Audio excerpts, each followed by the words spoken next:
अस्सलाम वालेकुम जी। उम्मीद है कि आप सब ठीक होंगे। यहाँ पे छोटे गोश्त को देने लगी हूँ मैं टमाटर और प्याज डाल के प्रेशर, और मैंने इसमें खड़े मसाले डाल दिए हैं और इसको प्रेशर दे दिया है। और ये देखें जी, लौकी जो मैं 2 दिन पहले लेके आई थी वो उसी तरह ताज़ा है और उसको मैं काट रही हूँ।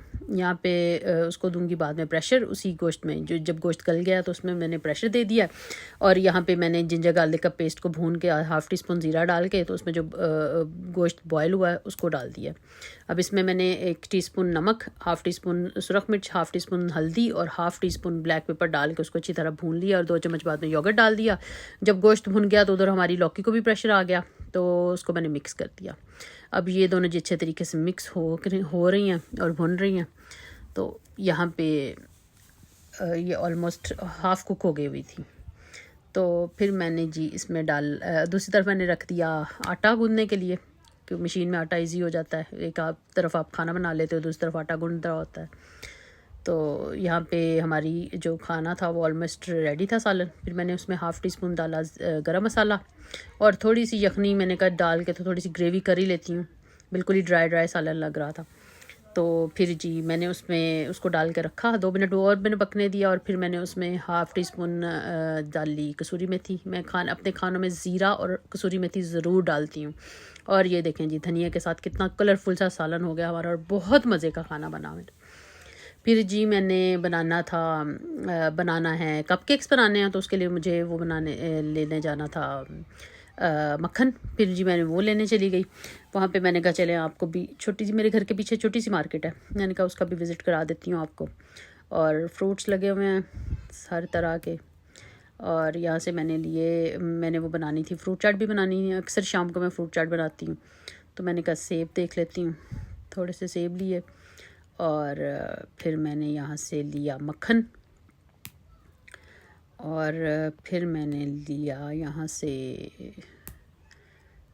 योगर्ट थोड़ा सा मुझे चाहिए। जो दूसरा योगर्ट तो घर पे था, वो जो होता है हनी वाला योगर्ट जो है वो मुझे चाहिए। तो बस इस तरह से मैंने ये 2-3 चीज़ें ली। और फिर मैंने कहा कि अब मैं घर जाके तो इनको मैंने कपकेक्स में बहुत टाइम लग जाना है क्रीम बनाने में। तो मैंने कहा ठीक है जी, अब हम देख लें, बाकी कोई और चीज़ तो नहीं रहती लेने वाली। तो फिर इस तरह से मतलब एक दो चीज़ जब आप पूरी मार्केट में घूमते हो तो आपको नज़र आ जाता है कि ओहो मैंने ये भी लेना था, वरना तो आप भूल जाते हो। फिर जब मैं मार्केट में जाती हूँ तो चाहे जो नज़दीक वाली है वो, या जिससे हम जो वीकली ग्रॉसरी करते हैं वहाँ पे, फिर मैं नज़र मार लेती हूँ। कभी अब तसल्ली से देख लिया तो जो चीज़ें चाहिए वो इजीली आप ले लेते हो। ये देखें खीरे। और फिर मैंने यहाँ से खीरा लिया। हाँ जी, खीरा भूल गई थी मैं, तो मैंने कहा कि वो खीरा ले लूँ। खीरा लिया और फिर इस तरह से मैं ये सारी चीज़ें ले के तो फिर मैं काउंटर की तरफ जाने लगी। मैंने कहा कि अब मैं बिल करा लूँ, क्योंकि टाइम बहुत शॉर्ट रह गया और मैं जल्दी से जी बिल करा लेती हूँ। ये इनका बेकरी सेक्शन है छोटा सा। और यहाँ पे काफ़ी जो क्रॉसा मिलती है बहुत मज़े की होती है, बिल्कुल मक्खन का अंदर टेस्ट मुँह में आ रहा होता है।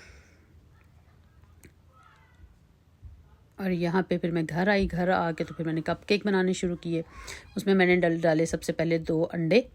और फिर मैंने उसमें मैंने चीनी भी डाल दी। तकरीबन कोई 6 से 8 चम्मच चीनी थी, वो भी डाल के अच्छी तरह उसको फेंट लिया।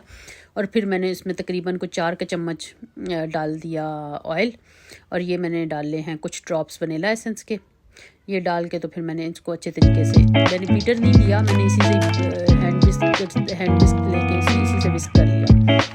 और फिर मैंने उसमें डाला 1 कप छन्नी में डाल के मैदा लिया, ताकि उसमें लम्स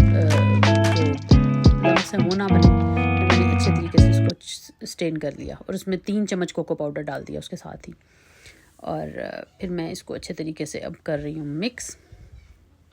मिक्स करते हुए। फिर मैंने इसमें अभी डालना है दूध भी डालना है, अभी मैंने इसमें योगर्ट डालना है, अभी मैंने इसमें वो डालना है बेकिंग पाउडर। फिर मैंने इसमें योगर्ट मेरा काफ़ी पतला था, ये मैं लेके आई थी उसके लिए, दही भल्लों के लिए। खैर मैंने वही 3 चम्मच जो योगर्ट है वो डाल दिया। और फिर मैंने उसमें 1/2 टीस्पून डाला बेकिंग पाउडर। और ये मैंने छोटे कप में लिया, 1/2 कप दूध है, छोटा कप लिया था मैंने, तो मैंने हाफ़ डाल दिया और हाफ़ में अब मैंने कहा एक दफ़ा मिक्स कर लूँ, ये ना वो दूध छलक के बाहर आ जाए। तो जब वो मिक्स हो गया तो मैंने जो बाकी हाफ़ था वो भी डाल दिया, यानी कि टोटल मैंने हाफ़ कप ही दूध लिया, लेकिन चूँकि मैंने छोटे कप में लिया था तो इस वजह से मैं बता रही हूँ आपको। और फिर मैंने इसको अच्छे तरीके से मिक्स किया और जी जो मैंने इसको डाल दिया उसके पैंदे में, और उसमें डाल के तो मैंने अब कप केक्स को रखा ओवन में 180 डिग्री पे मैंने इसको बनाऊंगी मैं, और 180 से 170 के दरमियान अच्छे बन जाते हैं, तकरीबन 20 मिनट के अंदर, 20-22 मिनट के लगते हैं इनको, और अच्छे बन जाते हैं। और फिर मैंने उसमें थोड़ी सी वो चॉकलेट चिप्स भी डाल दी। और यहाँ पे फिर मैंने लिया तकरीबन 100 ग्राम मक्खन लिया, और उसके अंदर डाला मैंने थोड़ा सा वनीला एसेंस डाला है, लेकिन उससे पहले मैंने मक्खन को और जो पाउडर शुगर है उसको अच्छे तरीके से बीट किया 5-7 मिनट। फिर उसमें मैंने थोड़ा सा वनीला एसेंस डाल के, तो वो जी हमारा 5 मिनट उसने उसको बीट किया होगा, तो हमारा ये क्रीम रेडी हो गई। उसको फिर मैंने डाला पाइपिंग बैग में। ये मेरा पाइपिंग बैग आगे से ज़रा तंग कर रहा था, तो मैंने उसको फिर पकड़ के तो फिर ही उसके ऊपर से उसके फ्लावर सा बनाया उसके ऊपर, कपकेक्स के ऊपर। और मेरे कपकेक्स बहुत ज़्यादा नहीं फूले, क्योंकि मैंने बेकिंग सोडा थोड़ा सा कम डाला था, तो मुझे ज़रा थोड़ा सा ज़्यादा डालना चाहिए था। लेकिन मैंने नॉर्मली मैं डालती हूँ पैकेट, लेकिन मैंने यहाँ पे पैकेट यूज़ नहीं किया, तो इस वजह से फिर मुझे ना थोड़ा सा आइडिया नहीं रहा, लेकिन फिर भी बहुत अच्छे बन गए।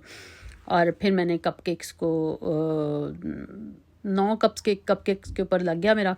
बाकी मैंने कहा चलो बच्चे ऐसे ही खा लेंगे, और फिर मैंने बच्चों को दी